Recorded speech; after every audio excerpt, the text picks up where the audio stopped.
बहुत पुराने समय की बात है। एक बार राजा के यहाँ एक आदमी आया। आदमी ने कहा मैं पारखी हूं, मुझे नौकरी रख लीजिए। राजा ने कहा नौकरी तो रख लूंगा पर तनख्वाह 1 रुपया भी नहीं दूंगा, केवल 1 पाव गुड़ और घूंगड़े मिलेंगे।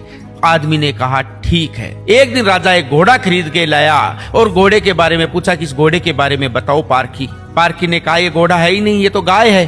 राजा ने तसल्ली के लिए घोड़े बेचने वाले से पूछा।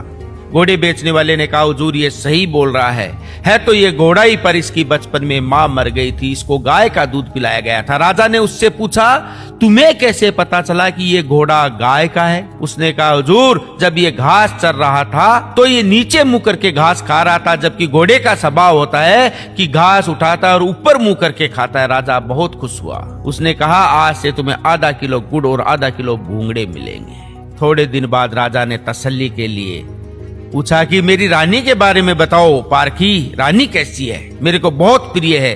पारखी ने कहा हुजूर आपकी रानी को मैं देख चुका हूँ, रानी आपकी खानदानी नहीं है।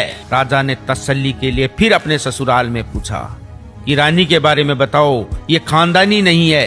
रानी की दादी थी। दादी ने कहा बचपन में इसकी माँ गुजर गई थी, पाला तो मैंने ही है पर दूध इसको दाई माई का पिलाया गया है। राजा ने उस आदमी से पूछा कि तेरे को कैसे पता चला कि मेरी रानी खानदानी नहीं है?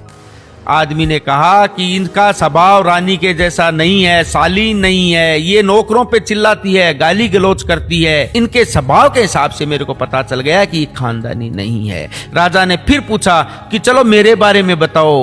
पारखी ने कहा महाराज मेरे को जान की माफी दे तो मैं बताऊं। राजा ने कहा तुम्हारे 7 गुना माफ है, तू तो मेरे बारे में बता। पारखी ने कहा कि आप राजा नहीं हो, आप राजवंश के नहीं हो, आप मेरे को लगता है कि आप भड़बूजे हो। भड़बूजे बोलते हैं गुड़ और भूंगड़े सेकने वाले को।